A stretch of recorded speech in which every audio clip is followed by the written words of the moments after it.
yansize gusa ahandiye gwe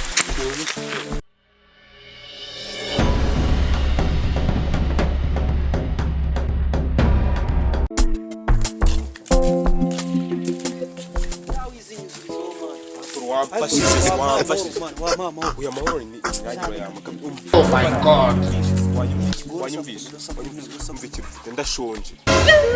wamfashe kabisa ko nare bugufashe uyu uramfasha kabisa bikure ku mutima kweli kubyaye uro mu muryango wacu uro kwa mama wacu none urambaza ikiko nakuze uyu wakamfashe no sufasha mu miryango yacu nago ndi bugufasha shanje patoro nimfa sebera kumarira ntago upfe nyine bagushyingura ugabanyije imitwaro n'imizigo ubwo pfavu ufite umuntu ukora amasaro uvuga ko ugiye gupfa abandi bajya kwiyahura bagiye kugira amahirwe unapfe urabura iki se ngo reka mbwira ngenda kubwiye ngo satani ni ibiremwa by'Imana yashyizeho urakoze kabisa uzutse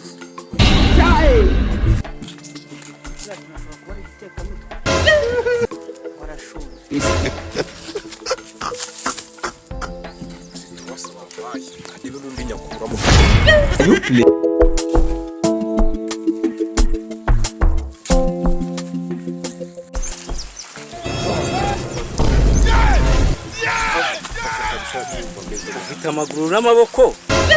ubwenge mu mutwe ufashe nawe ufite kiye kibazo kiri mu ntugende mu nda se habaye hari umuntu barasaze umusazira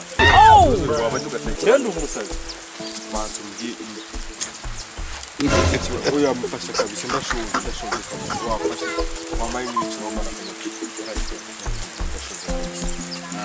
shanu uko usanze nasetse wasetse ese man uko nazana nasetse na bitanu aha uziko maze kwezi nabo man nayiteganya ibisheri tuwasa mu mufuka man mwese bayabarozi kandi yasubirane na are korororo yansize gusa ahandiye gwe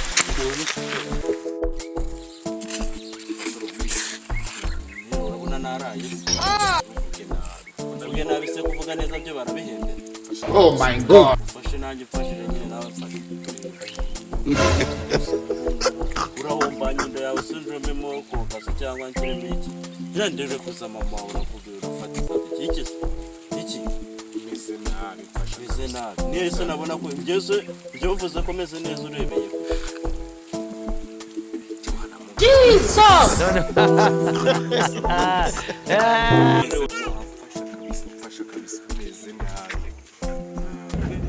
aha mfasha kabisa bikure ku mutima kabisa umfashe nabikuye ku kibuno nkareka kubikura ku mutima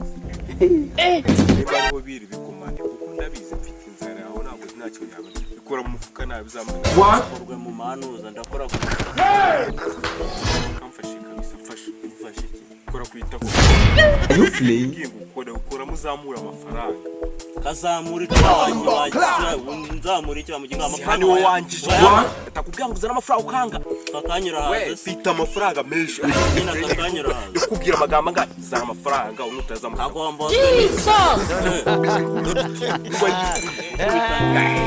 kubita mama wese nguza mwogoshe nshaka wasira zamura sinabona ni zamura iki numva ufite amafaranga zamura bizanisha amagambo anga kujye tubura kuzamura ari ugato nkagucanira 5 years. babazi barazigura ni nginza kagabo kandi kagaburirwa ibisiga kugenda urimo je twasa nayuza sindi imbwa yo mu miryango y'iwacu ndiki cyawe ase ni ngombwa ngo nuke bigeraho ni ngombwa yasinguye mukanya ndakudira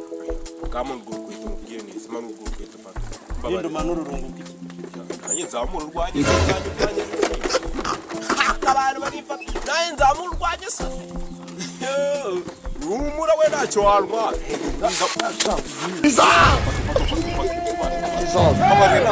ntabwo nongera we ntabwo nongera kabisa. Ubukene nk'ubu ngubu nibwo buza bufite amagambo.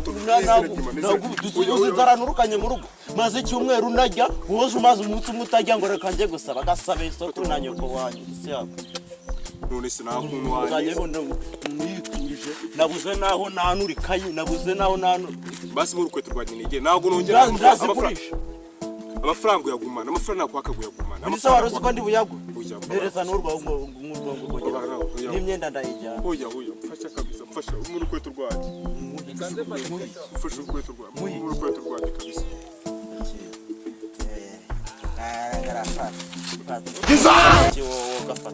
wambabare wa mugabo ndakubabariye genda akira shakira umugira neza kabisa fatwa mama wa n'ubu ruzamure sekira zamurayo zamuri ufite turuwasura kubita kwita kwa kavuga kizamura mfasha kabisa afaranga nisiku yakora urande bibona mifashanya ye nani fashanya ndakagari urukweto rwa nyine amafaranga yawe iterura ndagukindura ingunu n'ubikanga uri mwita zamura n'urwongo kugira ngo wenda areke rwakumarira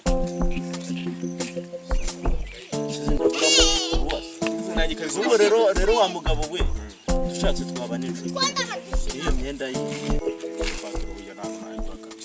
nshaka kuburana n'ubwo wambasa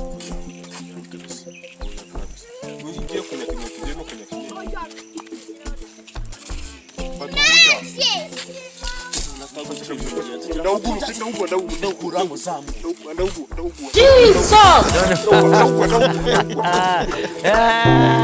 ariko kuki utavuga nk'umuntu ufite ubwonko bwe ntawe iwacu ntabwo wigeze yiyahura iwanyu bariyahuye